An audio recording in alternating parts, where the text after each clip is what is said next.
Muy bien, como ya dijimos, estamos en contacto con el doctor Juan José Mendoza para retomar este diálogo habitual, cotidiano, sobre el coronavirus, sus consecuencias, los números, las vacunas, porque hoy, hay que decirlo, también es un día auspicioso para la provincia de Santa Fe porque llegaron las segundas dosis para seguir aplicando esta vacuna. Todavía no en la cantidad que uno espera, pero por lo menos las vacunas están llegando. Así que por un lado tenemos esta buena noticia. Por otro, lamentablemente, en el día de ayer, tanto a nivel provincial como a nivel nacional, las cifras de fallecidos reportados fueron bastante superiores a días anteriores. Así que, bueno, ya de todos estos temas hablamos con el doctor. ¿Qué tal, doctor Juan José Mendoza? ¿Cómo le va? Hola Ariel, ¿cómo estás? Un gusto. Bueno, efectivamente, como vos bien lo decís, han llegado las nuevas dosis para la segunda aplicación a los que ya se hicieron la primera dosis. Y bueno, y hay otra noticia muy auspiciosa que parecería de que la ADMAT en pocos días va a autorizar la aplicación de la vacuna para mayores de 60 años, dado que ha llegado el paper o los dossiers, como se dice en investigación, de la vacuna en la fase 3 para mayores de 60 años. Son 200 páginas que están siendo traducidas rápidamente a un ADMAT y que creo que en pocos días va a salir esa oportunidad. Sí, según dicen, para febrero ya se comenzaría para la vacunación de mayores de 60 años, que son algo más de 7 millones de los que hay en el país, más los que tengan factores de riesgo, ya se podría empezar a vacunar. Así que vamos avanzando bien, diría yo, en cuanto a vacunas. El tema va a ser después emplear la logística para que sea lo más eficaz posible. Pero creo que eso se va a implementar de buena manera y se va a lograr. En cuanto a los casos, estamos en una tendencia a estar estables en Villa Constitución. Ayer tuvimos 8 casos positivos, para 3.075 positivos en lo que va de la pandemia, con 118 activos, 11 altas y 69 fallecidos, que se mantiene esa cifra de varios días, por suerte.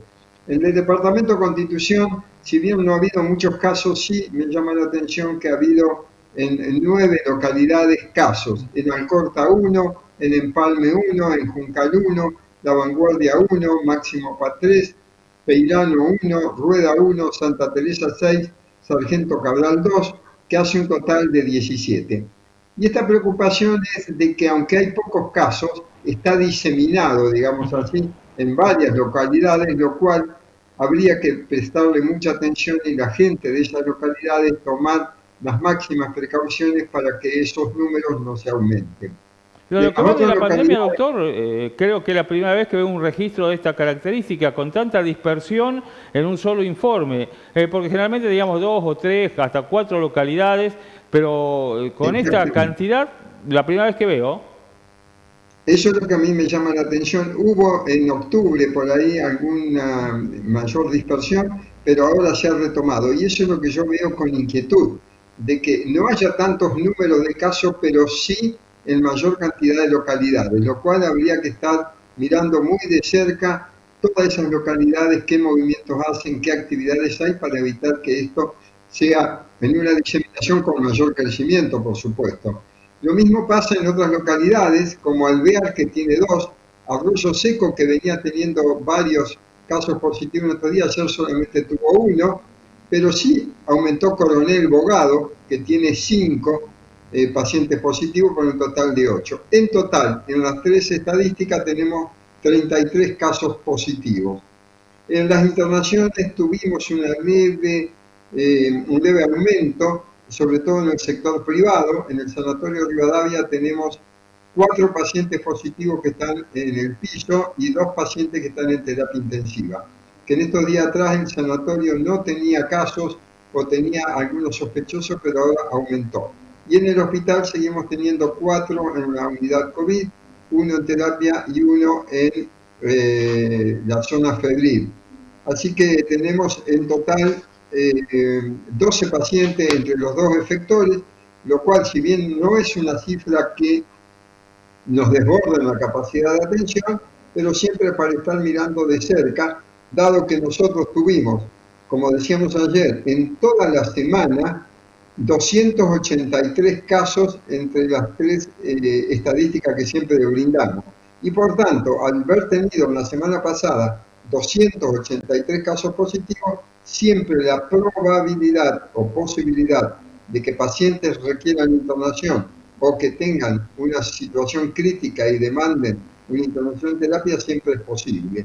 Por eso hay que estar siempre muy atento, no en los números diarios, sino en los números globales que hacen a la evolución del paciente. Nosotros siempre decimos que generalmente los pacientes en los primeros 10 días de evolución de su enfermedad no ha tenido síntomas que signifiquen una probable complicación, es muy probable que esos pacientes tengan el alta al 14 días de cumplir el aislamiento sin problemas. Pero los primeros semanas o 10 días son los críticos que tenemos que ir vigilando a los pacientes para evitar las complicaciones, ¿no? Doctor, en el día de hoy los valores, o mejor dicho, en los informes de ayer, que estamos hablando hoy, los valores en cuanto a cantidad de contagiados a nivel provincial y a nivel nacional se han mantenido por debajo de los del último viernes, por ejemplo. Pero sin embargo se dispararon los números en los casos de fallecidos, 35 en la provincia de Santa Fe, 425 a nivel nacional. Bueno, eso parecería que ha habido una cuestión de registros. Por ejemplo, la provincia notificó los otros días un fallecido en nuestra ciudad que nosotros ya lo habíamos registrado y que fue el número 69. Es decir, que hay veces que las notificaciones provinciales o nacionales vienen con atraso y nosotros vamos haciendo una actualización día a día. ¿Por qué lo podemos hacer nosotros? Porque todos los días estamos llamando a los efectores de salud y nos van informando, como hacemos todos los días, qué número de camas tenemos, qué cantidad, cómo están los pacientes, cuánto están en el respirador.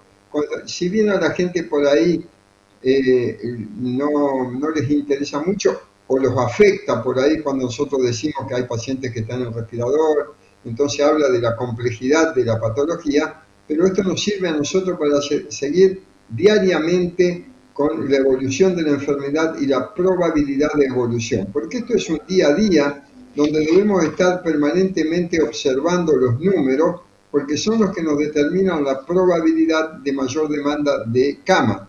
Y como siempre decimos nosotros, la utilización de camas, cuando son pacientes que no son complejos, tienen días de cama, pero no son tan extensas las internaciones como cuando un paciente pasa terapia. Cuando un paciente está en una unidad de terapia intensiva, demanda mucho más días de cama que patologías que había fuera de la pandemia, ¿no? Por ahí hay pacientes en terapia de coronavirus que requieren de 10, 12, 14, hasta hemos tenido pacientes con casi 17 días de internación.